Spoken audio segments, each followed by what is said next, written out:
하나님께서 하늘에서 불을 내려주시고 승리케 하시더라는 것입니다. 여러분, 우리 지난주에 말씀처럼 우리 삶 가운데서도 좀 이렇게 예배의 은혜가 있길 원합니다. 무너진 재단, 내 삶에 무너진 재단, 가정의 재단, 개인의 재단, 우리 한국교회의 이 무너진 재단을 다시 수축되어져서 다시금 하나님의 성령의 불이 이 땅 가운데 임하여서 하나님의 놀라운 부흥의 역사가 다시 한번 회복되어지는 우리 교회, 또 이 나라 민족 한국교회가 되기를 주의 이름으로 축복합니다. 자, 오늘 말씀은 하나님께서 어떻게 이제 이스라엘 가운데 그렇게 기다렸던 비를 내려주시는가에 대한 그런 말씀인데, 자, 그 과정 속에서 우리는 중요한 기도의 원리를 배울 수 있다는 겁니다. 하나님께서 약속하신 대로 비를 내려주셨습니다만 그 사이에서 이 인간 엘리야, 우리와 성장이 똑같은 사람이었지만 그가 하나님 앞에서 어떤 모습을 가지고 기도했길래 하나님께서 그를 통해서 기도에 응답을 해주시고 그가 기도한 즉 비가 내려지지 않고 또한 그가 기도한 즉 다시 기도한 즉 그 3년 6개월 동안 내려지지 않았던 그 비가 다시 내려질 수 있는 그 기적 같은 일들이 벌어질 수 있었는가? 여러분, 이 엘리야의 이 기도의 모습들을 통하여서 우리는 기도의 원리를 한번 배워봤으면 좋겠습니다. 오늘 좀 이제 배운다는 마음 가지고 같이 말씀을 경청해 주시면 좋겠습니다. 5가지 원리가 있는데요. 첫 번째 원리가 무엇이냐면 기도에 응답받으려면 하나님의 말씀을 붙잡고 기도해야 한다는 것입니다. 41절을 한번 읽어보겠습니다. 시작. 엘리야가 아합에게 이르되 올라가서 먹고 마시소서, 큰 비소리가 있나이다. 여러분, 아합은 지금 오랜 기간 동안에 이 갈멜산 전투의 현장을 바라보면서 먹지도 못하고 마시지도 못하는 굉장히 처절한 그런 상황 가운데 있었습니다. 더군다나 자기가 데려갔던 그 바알과 아세라 850명의 우상 선지자들, 그 선지자들이 한꺼번에 죽임을 당하고 그 갈멜산에서 패배하는 모습들을 보면서 아마도 그 아합은 굉장히 참담함을 금치 못했을 것입니다. 자, 그런 상황 속에서 이제 승리했던 엘리야가 그 아합을 향하여서 이제 올라간다는 얘기는 이스라엘, 조금 높은 지대에 있었기 때문에 그 이스라엘로 올라가서 거기서 당신의 그 궁궐에서 그 왕궁에서 먹고 마시소서 이렇게 얘기하고 있습니다. 이제 먹으라는 겁니다. 어떻게 보면 이 말이 이 아합에게 있어서는 굉장히 기분이 나쁜, 마치 비아냥거리는 듯한, 조롱하는 듯한 그런 소리로 들릴 수 있을 것입니다. 자신이 데려갔던 850명이 한꺼번에 죽임을 당한 상황에서 내가 무슨 즐거움이 있다고 해서 거기 가서 먹고 마시겠느냐, 이런 마음이 들지 않겠습니까? 그런데 그 다음 말이 중요합니다. 큰 비 소리가 있나이다. 당신이 그렇게 기다려왔던 큰 비가 3년 6개월 동안 내리지 않았던 그 비가, 이 비 때문에 얼마나 많은 백성들이 고통을 당했습니까? 얼마나 가축대와 얼마나 많은 그 나귀와 말들이 마실 것이 없어서 죽임을 당했습니까? 이제 비가 내려지기 때문에 이 모든 것들은 다 잊어버리고 당신의 왕국으로 가서 기뻐함으로 먹고 마시라, 이렇게 얘기하고 있는 것입니다. 그래서 42절에 보면 그 말을 듣고 진짜 기쁜 마음으로 그는 자신의 왕궁으로 가면서 거기서 먹고 마시기 위해서 갔다라고 성경은 기록하고 있는 것을 볼 수 있습니다. 근데 여러분, 여기서 이상한 것이 있습니다. 뭐냐면 아직까지는 하늘에 구름 한 점 없습니다. 3년 6개월 동안 구름 한 점이 없는 상황이었습니다. 근데 어떻게 엘리야가 이렇게 확신 있게 큰 비의 소리가 있다라고 아합에게 선포하면서 얘기할 수 있었는가? 여러분, 그것은 그가 귀가 굉장히 아주 천리귀를 가지고 있어서 수백 킬로미터 그 전방에 있는 그 비구름의 그 천둥 소리, 번개 소리를 다 들을 수 있는 그런 귀를 가지고 있었기 때문에 그가 이런 말을 할 수 있었던 건가? 그게 아닙니다. 그가 들었던 그 비의 소리는 누구의 소리였냐면 하나님의 소리였습니다. 하나님의 소리. 큰 비의 소리가 있나이다. 이 말씀은 이미 18장 1절에서 하나님께서 그에게 들려주셨던 말씀이었습니다. 같이 읽어보겠습니다. 시작. 많은 날이 지나고 제3년에 여호와의 말씀이 엘리야에게 임하여 이르시되 너는 가서 아합에게 보이라. 내가 비를 지면에 내리리라. 이미 하나님께서 갈멜산 전투 이전에 엘리야에게 나타나서 이렇게 말씀을 하신 겁니다. 3년 6개월 동안의 모든 것들을 이제 끊어버리고 이제는 이스라엘 가운데 비를 내려주겠다. 그것을 기억하였기 때문에, 그 하나님의 말씀을 들었기 때문에 직접적으로 어떤 비가 떨어지는 천둥 번개치는 그런 소리를 들은 것이 아니라 그는 하나님의 말씀을 기억하여서 큰 비의 소리가 있었다, 들린다라고 말을 하고 있는 겁니다. 여러분, 이 엘리야는 곧 비가 내리게 될 것이라는 사실을 하나님의 이 약속, 말씀에 근거하여서 알고 있었습니다.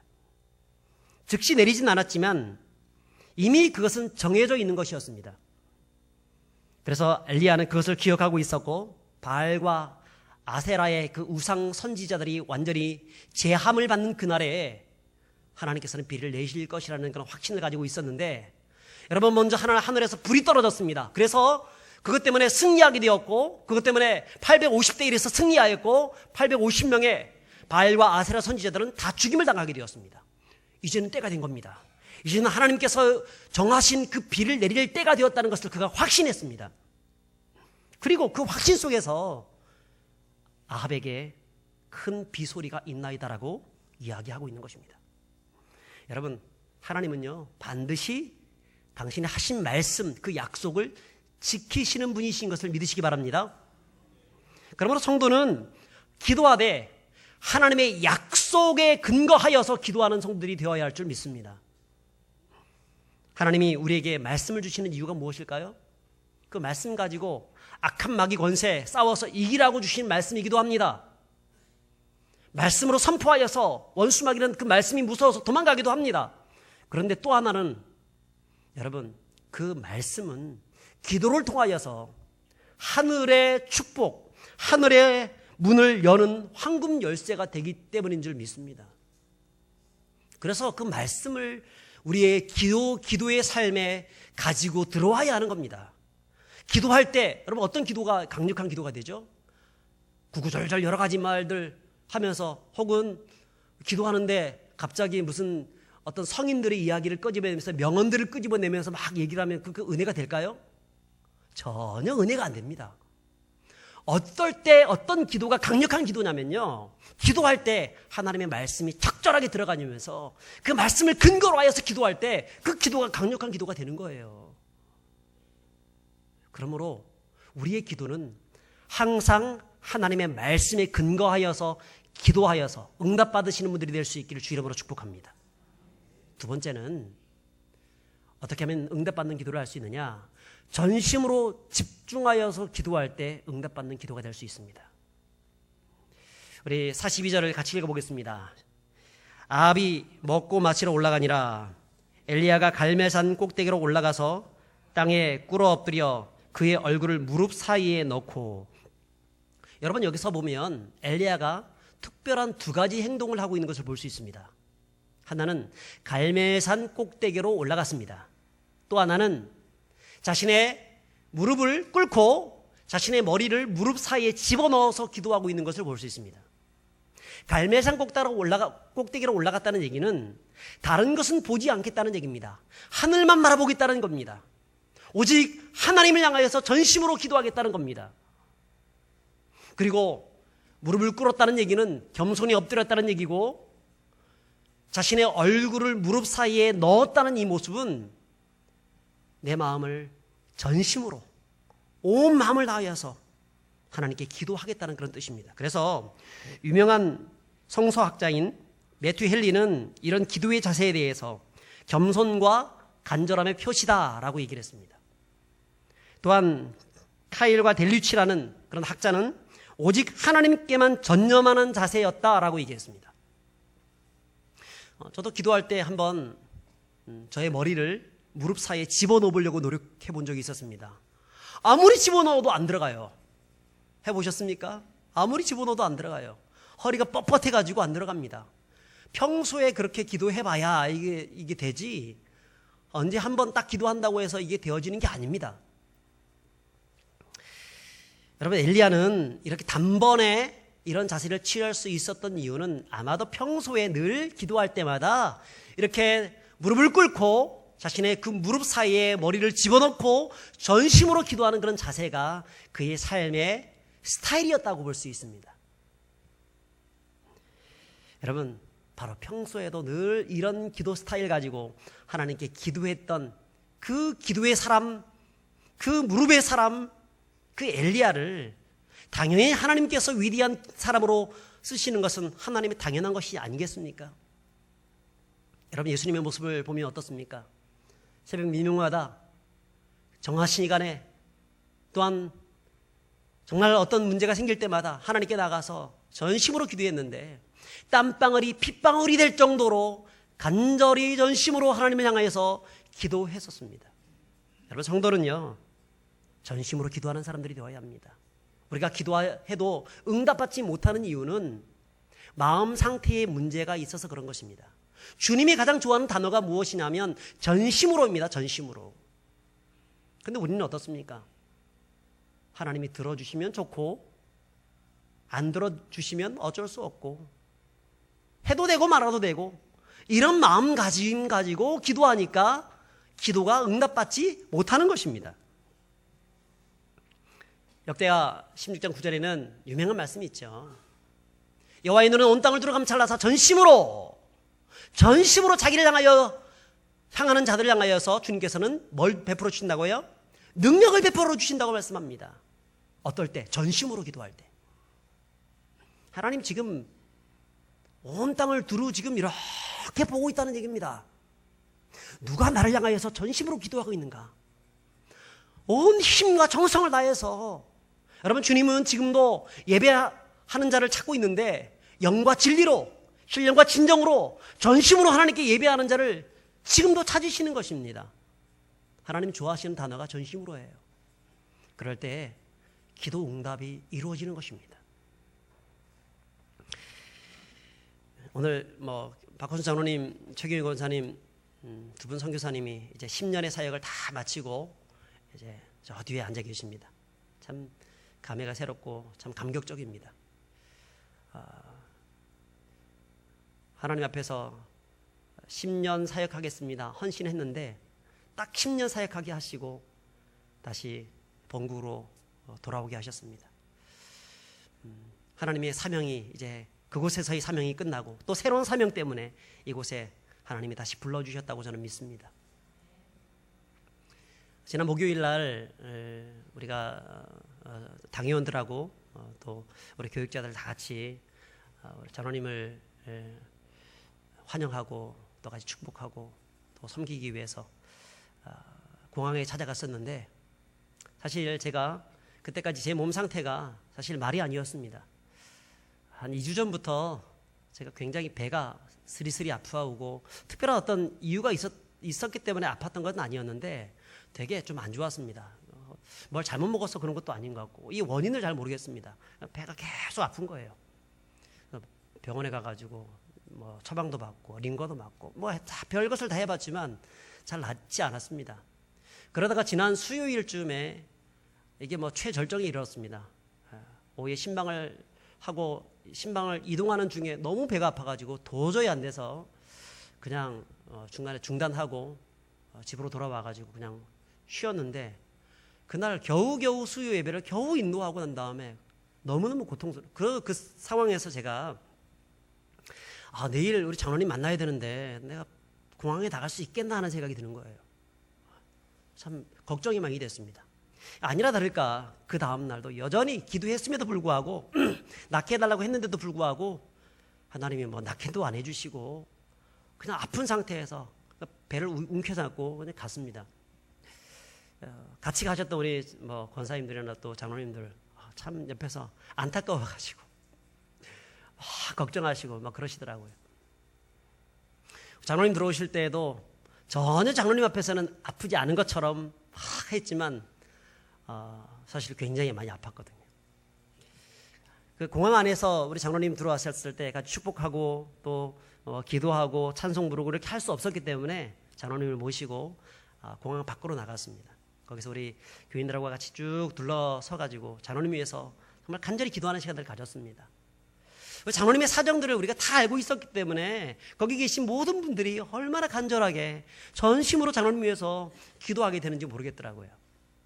저 역시 그 마음을 너무나 잘 알기 때문에 참 이 눈에서 눈물이 뚝뚝 떨어지면서 제가 정말 전심으로 마치 나에게 당한 그 어떤 그런 마음처럼, 아니 그보다 훨씬 더 그 깊은 마음 가지고 장로님에서 기도하게 되었습니다. 제가 기도하면서 제가 대표 기도를 쭉 하게 되는데, 근데 그렇게 간절히 기도하고 있는데 제 몸에 이상한 일들이 벌어졌어요. 아까까지 그렇게 아프던 배에 갑자기 배가 뜨끈뜨끈해지기 시작하는 거예요. 이게 뭐지? 보통 이제 배가 되게 아팠을 때는 어떻습니까? 이제 따뜻한 핫팩이라든가 따뜻한 것들을 이렇게 찜질을 쭉 해주면 배가 좀 따뜻해지면서 좀 덜 아파지잖아요. 근데 핫팩을 붙여놓은 것도 아니고 아무것도 없었는데 그렇게 기도하다 보니까 이 배가 따끈따끈해지는 거예요.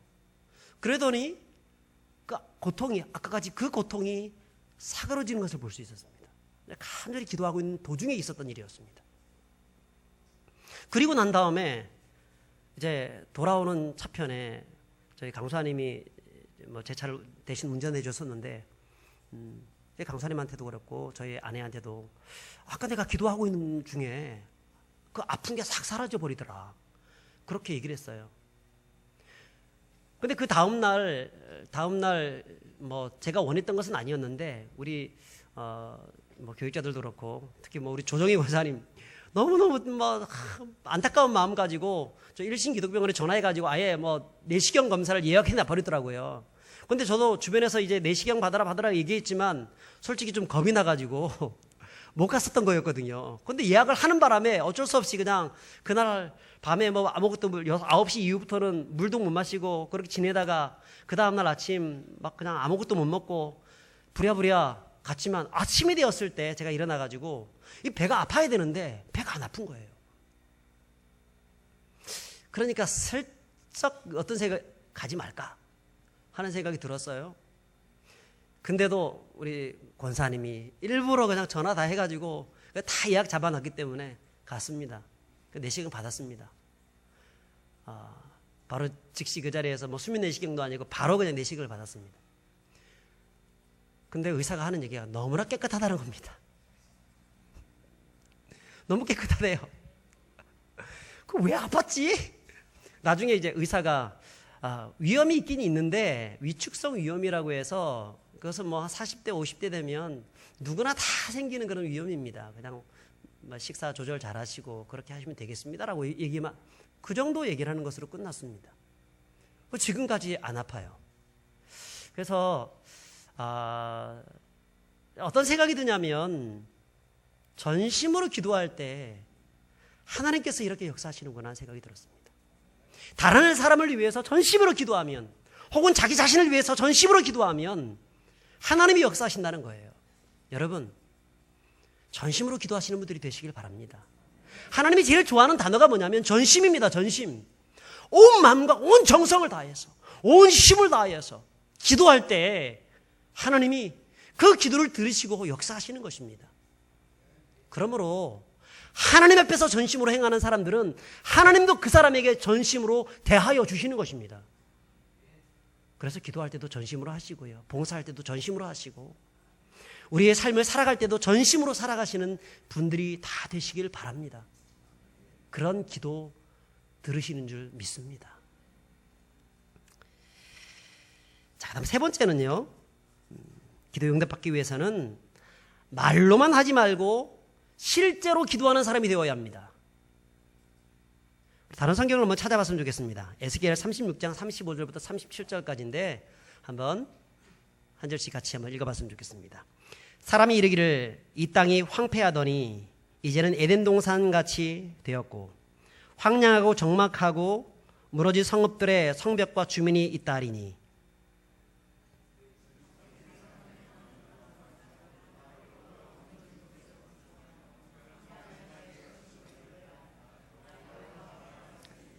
37절 같이 읽습니다. 주 여호와께서 이같이 말씀하셨느니라. 그래도 이스라엘 족속이 이같이 자기들에게 이루어 주기를 내게 구하여야 할지니라. 아멘. 여러분, 이 말씀은 남유다가 포로로 끌려갔지만 결국 황폐하던 예루살렘이 다시 중건되어지고 그 황폐하던 예루살렘이 회복되어지면서 에덴 동산같이 되어진다는 그런 말씀입니다. 하나님이 작정하신 겁니다. 하나님이 이미 계획하여서 이루실 일들입니다. 자, 그럼에도 불구하고 37절에 뭐라고 얘기합니까? 그래도 이스라엘 족속이 이같이 자기들에게 이루어 주시기를 내게 구하여야 할지니라고 말씀하고 있습니다. 기도하라는 겁니다. 이미 작정되어진 일이라 할지라도 기도해야 된다는 겁니다. 여러분, 기도는요, 이론이 아닙니다. 기도는 실제입니다. 기도학 박사, 기도학을 가르치는 교수, 그런 사람들이 기도 응답 받는 게 아닙니다. 아무것도 몰라도 현장에서 그 문제를 놓고 전심으로 기도하는 사람이 응답 받는 거예요. 기도하셔야 합니다. 기도의 자리로 나가야 합니다. 엘리야를 보십시오. 이미 그가 하나님이 엘리야에게 말씀하셨습니다. 큰 비가 올 것이다. 하나님이 작정하신 겁니다. 하나님의 작정은 하나님의 작정 속에서 이 모든 것들은 이루어집니다. 그럼에도 불구하고 그는 어떻게 하고 있습니까? 기도의 자리로 나가고 있습니다. 기도할 필요가 있습니까? 하나님이 이루실 것인데. 근데 기도의 자리로 나아가고 있습니다. 왜 그렇습니까? 하나님이 그걸 원하시기 때문에 그렇습니다. 그래도 이스라엘 족속이 이같이 자기에게 이루어 주시기를 내게 구하여야 할지니라. 하나님의 뜻입니다. 더 나아가서 하나님은 어떤 분이냐면 기도하는 자를 통해서 하나님의 일들을 이루어 가십니다. 동력하길 원하시는 겁니다. 그래서 우리는 이 기도를 통해서 하나님께서 이루실 그 일에 동참하는 거예요. 이루어지고 난 다음에 주님께서는 또 어떻게 하시는지 아십니까? 그 일이 이루어진 것을 내가 잘해가지고 이것을 이루었다라고 얘기하지 않고 저 사람 때문에 이루어졌다라고 얘기해 줍니다. 엘리야 때문에 이루어졌다고 얘기합니다. 여러분, 야고보서 5장 17절 18절에 보면 이 엘리야에 대해서 얘기를 하는데, 그가 우리와 같이 똑같이 성정을 가진 사람이었지만 그가 기도한 즉 3년 6개월 동안 비가 오지 아니하였고, 그가 다시 기도한 즉 하늘이 문을 열어서 비를 내었다라고 얘기하잖아요. 그 엘리야에 대해서 하나님이 지켜 세워 놓으시는 겁니다. 그가 기도했기 때문에 하나님이 이런 일들이 이루어졌다라고 얘기하는 겁니다. 이미 작정된 일이지만 하나님은 기도하는 한 사람을 통하여서 일을 행하시는 거예요. 여러분, 그런 그 엘리야와 같이 하나님의 놀라우신 사역의 그 역사에 함께 동참하는 그런 분들이 되시기를 축복합니다. 근데 안타까운 것은 기도에 대해서 많은 이론을 알고 있지만 기도하지 않는 것이 문제입니다. 어쩌면 이 시간도 우리는 기도에 대한 이론을 배우고 있습니다. 이렇게 하면 하나님이 기도 응답하십니다. 근데도 머릿속으로는 알고 있는데 기도하지 않습니다. 머리는 커지고 있는데 내 몸은 어린아이처럼 아주 조그만합니다. 행동하지 못합니다. 아무런 역사가 일어나지 않는 거예요. 하나님의 역사는 머리로 이루어지는 것이 아니라 가슴으로 이루어지는 거예요. 내 삶으로서 전심으로 기도할 때 이루어지는 것입니다. 그래서 기도의 자리로 나가야 하는 겁니다. 얼마나 머리 크신 분들이 많은지 몰라요, 교회 안에. 근데 하나님은 어떤 기도를 들으시죠? 어린 아이와 같은 기도를 들으십니다. 어린 아이들은 단순하게 기도합니다. 어쩌면 되게 무식하게 기도합니다. 이론도 잘 몰라요. 그냥 기도합니다. 순수한 마음으로 기도합니다. 그랬더니 하나님이 그 아이들의 기도를 들으시는 것입니다. 여러분, 많은 이론을 가지려고 노력하기보다는 이론이 중요하겠지만 그 이론을 바탕으로 한 우리의 삶의 기도가 이루어지는 분들이 다 되시기를 축복합니다. 여러분, 지금부터라도 기도를 회복하시길 바랍니다. 새벽 기도 나오십시오. 금요 기도에 함께 동참하십시오. 다음 주 화요일 날은, 이번 돌아오는 화요일 날은 한 달 월삭 기도회가 있습니다. 한 달에 한 번만큼은 같이 나와서 기도하는 겁니다. 여러분, 일주일에 한 번 정도는 금요일 날 나와서 같이 기도하는 겁니다. 매일 아침마다 하루의 삶을 놓고 기도하는 겁니다. 하나님께 이렇게 매일과 한 주일과 또 한 달 동안 우리의 시간을 정해놓고 하나님께 기도함으로 나아가게 될 때에 하나님께서 역사하시는 거예요. 이 모든 시간들은 어떤 시간이냐면 발전소입니다. 발전소. 능력의 발전소, 기도의 발전소, 은혜의 발전소, 생명의 발전소, 성령의 발전소가 있는 그런 시간입니다. 힘과 능력을 얻는 그런 시간입니다. 그러므로 우리는 기도의 자리로, 그 기도의 발전소로 나오시는 분들이 될 수 있기를 축복합니다.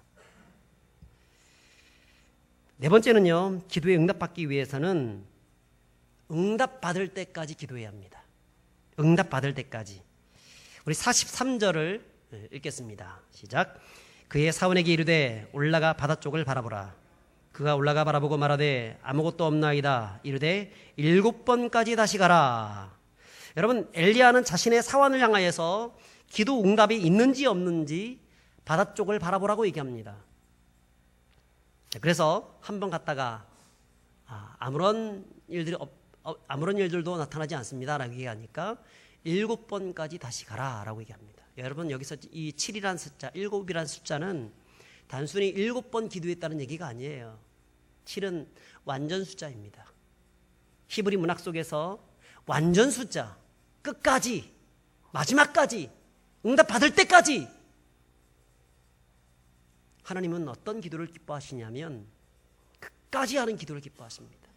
인내하고 참으며 하나님이 응답 주실 때까지 하는 기도를 기뻐하시는 거예요. 누가복음 18장 1절부터 8절까지 보시면 예수님께서 이 강청하는 기도에 대한 이야기를 하셨습니다. 거기 보면 불의한 재판관이 등장을 하게 되는데 그 재판관에게 한 과부가 찾아갑니다. 내가 이러한 원한이 있는데 나의 이 원한을 제발 좀 풀어주십시오라고 합니다. 근데 그 재판관은 불의한 재판관입니다. 불의한 재판관. 그러니까 뒤에서 뭔가 자꾸 요구하는 재판관입니다. 그런 재판관이 그 가난한 과부의 그 원한을 풀어주겠습니까? 안 풀어주는 거예요. 그런데 이 과부가 어떤 행동을 하고 있냐면 한 번만 가는 게 아니라 2번 가고 3번 가고 밤낮 쉬지 않고 문을 두들기면서 괴롭히는 겁니다.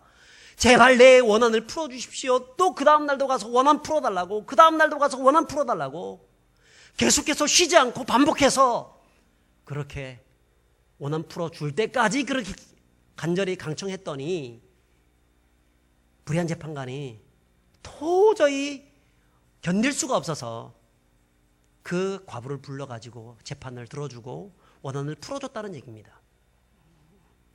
그래서 예수님께서 6절부터 8절까지 그 결론을 이렇게 맺고 있습니다. 한번 같이 읽어보겠습니다. 시작. 또 주께서 또 이르시되 불의한 재판장이 말한 것을 들으라. 하물며 하나님께서 그 밤낮 부르짖는 택하신 자들의 원한을 풀어주지 아니하시겠느냐. 그들에게 오래 참으시겠느냐. 내가 너에게 이르노니 속히 그 원한을 풀어주리라.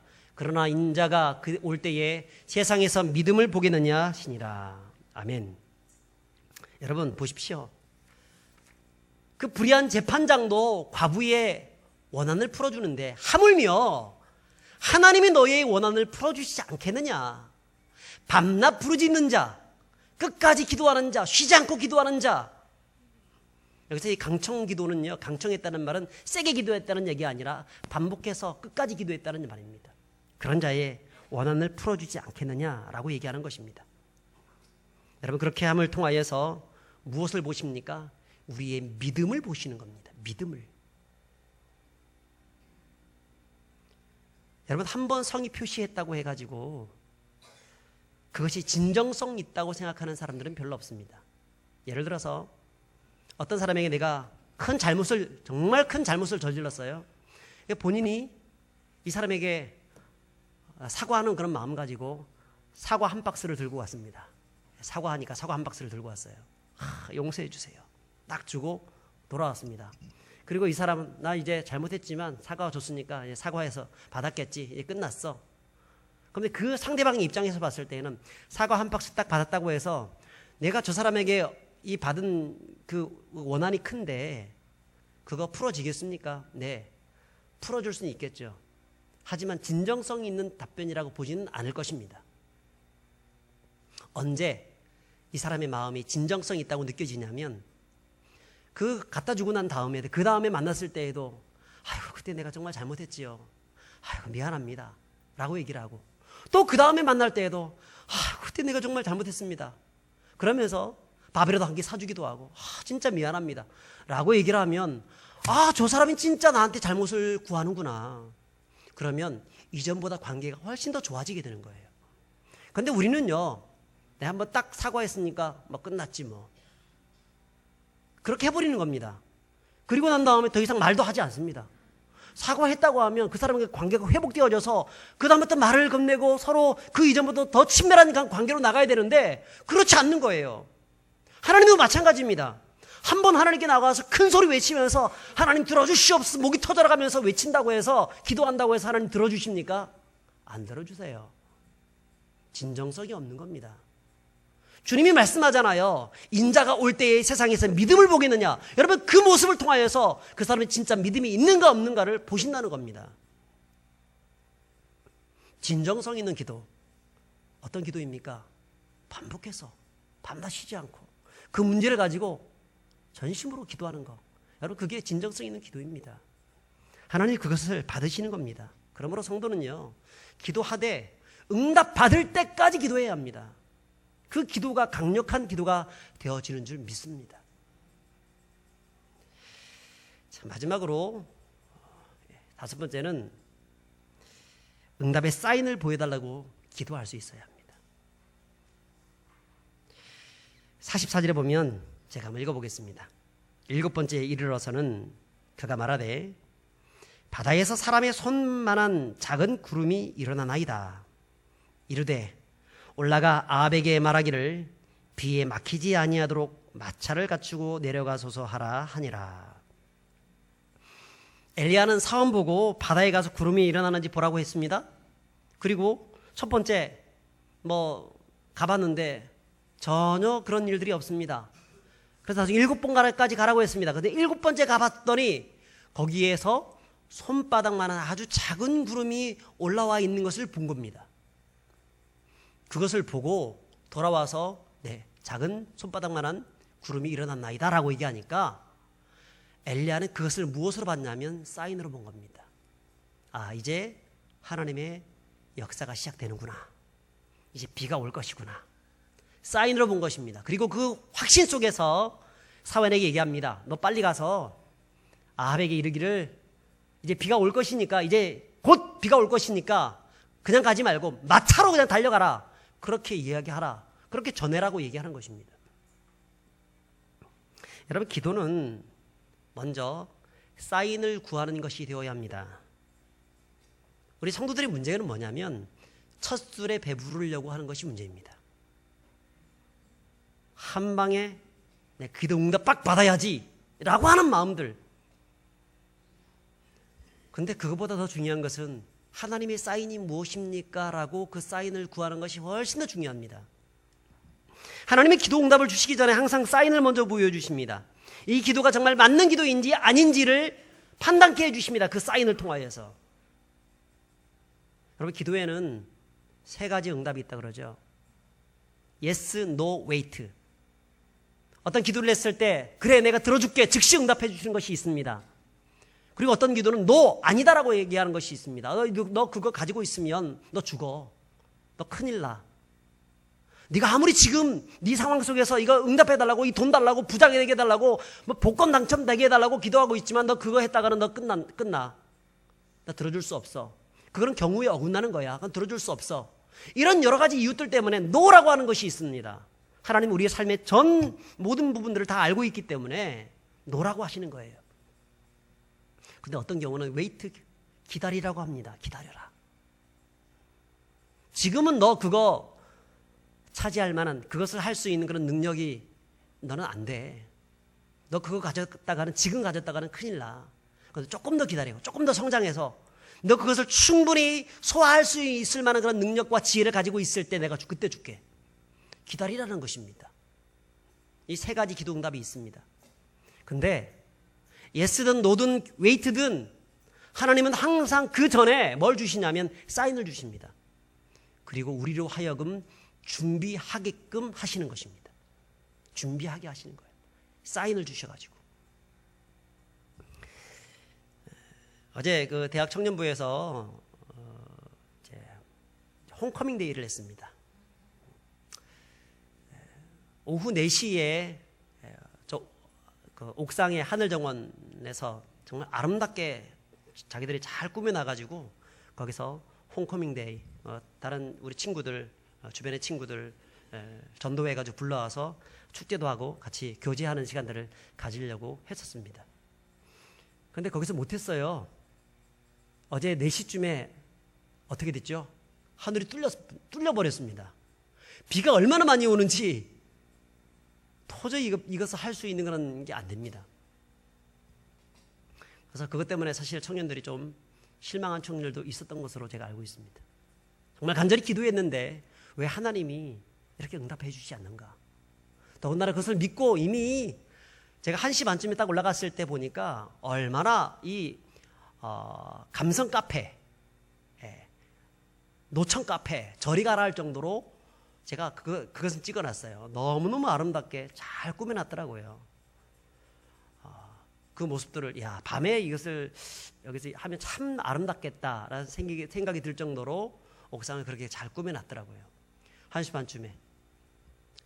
그땐 비도 오지 않았습니다. 그래서 우리 청년들이 믿음으로 거기에 탁 세팅을 다 시켜놨습니다. 그리고 이제 최종 리허설을 하기 위해서 뭐 신디라든가 혹은 앰프 이런 것들을 올려가지고 거기서 연습하려고 하는데 제가 1시 반에 딱 올라가서 기도했습니다. 하나님, 청년들이 이렇게 준비를 많이 했습니다. 비가 오면 안 됩니다. 일기예보상으로서는 이미 비가 많이 올 것으로 예보되어 있지만 하나님, 그럼에도 불구하고 비가 오게 해서는 안 됩니다. 비가 오더라도 끝나자마자 내리게 해주세요. 예수님 이름으로 기도합니다. 아멘. 하는데 갑자기 뚝뚝 떨어지기 시작하는 거예요. 이게 뭐지? 비가 조금씩 내렸습니다. 그 시간에 살짝 뿌렸습니다. 살짝 뿌리고 난 다음에 그 다음 또 소강 상태였습니다. 살짝 뿌렸습니다. 거기에 이제 1층에 있는 그 소파라든가 이런 것들을 청년들이 다 싣고 나르고 해가지고 올려놓은 상황이었기 때문에 살짝 뿌리는 상황에서 저 생각에 저거 소파 다 버리겠다. 저거 비 맞으면 안 될 텐데 이런 생각이 들었어요. 그리고 난 다음에 일단은 잠깐 어디 좀 피신시키려고 했지만 피신시킬 수가 없어요. 그래서 제가 그렇게 기도해 놓고도 야 이거 치워라, 이거 안 되겠다. 치워라, 안 되겠다. 그 상황에서 우리 청년들이 우왕좌왕하는 겁니다. 뭐지? 우리는 믿음으로 끝까지 했는데 나중에 4시쯤 되면 비가 안 올 거야 하러 가는 청년들도 있었고, 또 합리적인 그런 형제들은 아니다, 지금 해야 된다, 지금 빨리 치워야지, 그래야 그 다음에 준비될 수 있고 그 다음에 뭔가 좀 연습도 리허설도 할 수 있고 본당에서 하자, 어디서 하자, 이런 식으로 막 옥신각신이 있었습니다. 그리고 난 다음에 한 3시가 넘어가면서 비가 억수같이 쏟아지기 시작하는데, 그때 제가 이 말씀 딱 이 부분을 준비하고 있었습니다. 준비하는데 제가 무릎을 탁 쳤어요. 만약에 그때 내가 올라가서 1시 반쯤에 기도하는 가운데 그때 그냥 이 가랑비라도 살짝 떨어지지 않고 그냥 쭉 소강 상태로 계속 좋은 날씨 속에서 이루어지다가 나중에 신디도 올려놨죠.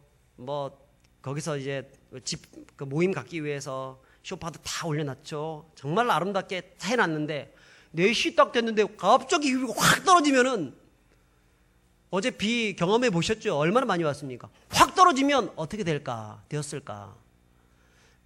이거는 뭐 이것도 안 되고 저것도 안 되고 아무것도 안 되는 상황이고, 청년들은 더 낙심되었을 거고, 또 뭐 앰프, 스피커, 뭐 CD 다 망가지고 난리 났을 것이다라는 생각이 든 거예요. 제가 정말 감사했습니다. 무릎을 탁 쳤습니다. 아, 하나님이 미리 사인을 보여주셨구나. 우리로 하여금 미리 노란 것을 허락해 주시기 위해서 그 전에 사인을 주셨구나.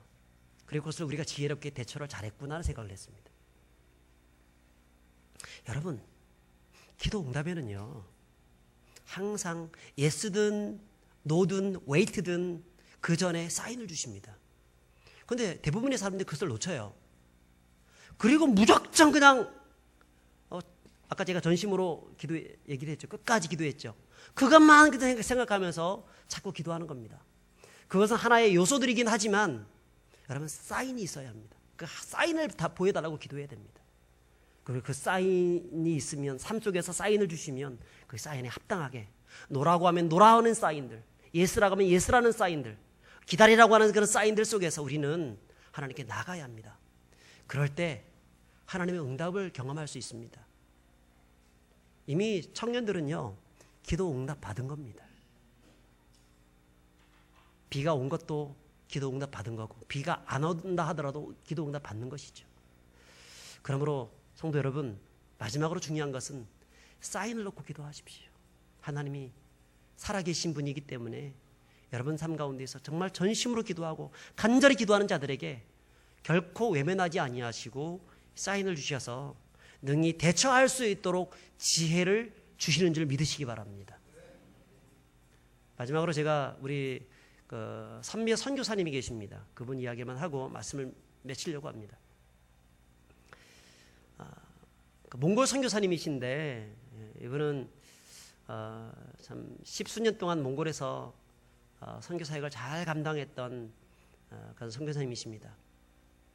근데 그렇게 많은 열매를 맺혔는데 그것을 사역을 하다가 참 이 공안들에게 걸려서 신고가 들어갔던 것 같아요. 그래서 모든 사역들을 내려놓고 추방당하고 말았습니다. 한참 지금 무르익는 그런 상태였었는데 추방당했습니다. 하나님 왜 이러시나 하는 생각이 드는 겁니다. 그리고 어쨌든 다시 들어가기 위해서 노력을 해봤지만 이번 추방당하고 나면 들어갈 수 있습니까 없습니까? 못 들어가잖아요. 영구 추방을 당해버린 겁니다. 그래서 하나님께 참 이 부분을 놓고 길을 열어달라고 그런 기도하고 있는 중이었었는데 마침 그때 중국에 있는 어떤 지역에서 자기에게 연락이 온 겁니다. 우리 쪽으로 와서 좀 사역을 감당해 달라고 하는 연락이 왔습니다. 그래서 이분이 정말 이것이 무슨 뜻일까? 나는 다시 몽골로 들어가고 싶은데 그렇게 해야 되는데 아직 이루지 못한 그런 사역들도 많고 내가 없으면 안 되는 것들도 많은데 어떻게 할까? 하나님 제발 몽골의 길을 열어달라고, 내 평생 달려왔던 것이 아니니까 그렇게 했었습니다. 근데 길이 열려지지 않으니까 혹시나 그것이 하나님의 뜻이 아닌가, 하나님의 사인이 아닌가 생각이 들어서 그 어떤 요청에 응답해서 그 중국으로 가게 된 것입니다. 가게 되었는데 깜짝 놀랐다는 겁니다. 가보니까 그것이 어떤 곳이냐면 몽골 유학생들이 그냥 쫙 깔려 있더라는 거예요. 그래서 그때부터 그곳에 있는 몽골 유학생들을 대상으로 해서 그 사역을 감당하게 되었는데, 여러분 작년까지 뭐 올해도 그렇습니다만 중국이 얼마나 그 선교사들을 많이 핍박을 했습니까? 그래서 많이 추방을 시켰습니다. 근데 이분이 추방당했다는 이야기를 제가 못 들었습니다. 왜냐하면 중국에 현재 있는 그런 사람을 대상으로 해서 전도 활동을 한 것이 아니라 중국에 들어와 있는 이 몽골 유학생들을 대상으로 해서 사역을 했기 때문에 거기 남겨져 있는 것입니다. 그래서 활발한 사역들이 이루어지는 겁니다. 여러분, 주님은요, 우리가 정말 그 일들을 잘 감당해 나갈 수 있도록 항상 옆에서 사인을 보내주세요. 근데 어떤 사람들이 그 사인을 응답해서 그 하나님의 뜻대로 살아갈 수 있느냐 하면 민감한 사람들입니다. 하나님이 말씀하시는 것에 따라서 내가 순종하며 살겠습니다라고 생각하여서 그 민감하게 반응하는 사람들을 통해서 하나님이 일을 하시는 줄 믿습니다. 그러므로 우리 삶 가운데에서 이 5가지를 항상 기억하십시오. 응답받는 기도의 원리, 첫 번째가 무엇입니까? 말씀에 근거하여 기도, 말씀을 붙잡고 하는 기도가 선행되어야 한다는 것입니다. 여러분, 두 번째는 또 뭐예요? 전심으로 집중해서 기도할 수 있는 사람들이 되어야 한다는 겁니다. 세 번째는 무엇입니까? 반드시 시간을 내어서 기도의 자리로 나가야 합니다. 기도의 발전소로 나가야 합니다. 그래야 하나님께서 역사하십니다. 네 번째는 응답 받을 때까지 기도하세요. 끝까지 기도하세요. 그리고 마지막으로 내가 어떤 큰 것을 구하기 전에 하나님 사인을 보여주십시오. 그 사인 앞에 내가 어떻게 하든지 그 사인 앞에 내가 응답하고 그 사인 앞에 순종하며 나가는 그런 사람이 되기를 원합니다. 그렇게 기도하시는 분들이 되시기를 축복합니다. 그래서 우리가 이 엘리야처럼 기도의 응답을 받고 기도의 역사 가운데 하나님 나라를 세우는 일에 함께 동참하시고 하나님께 영광을 돌리시는 저와 여러분들이 될 수 있기를 주의 이름으로 축복합니다. 우리 함께 이 찬양을 드리기를 원합니다. 시선이란 찬양인데 이 찬양은 이 안에 기도란 단어는 전혀 들어가 있지 않습니다. 하지만 처음부터 끝까지 모든 가사는 오직 내 시선을 하나님께로 향하여 두고 하나님을 바라보겠습니다라고 하는 신앙 고백이 들어가 있는 찬양이에요. 아마 우리 교회도 몇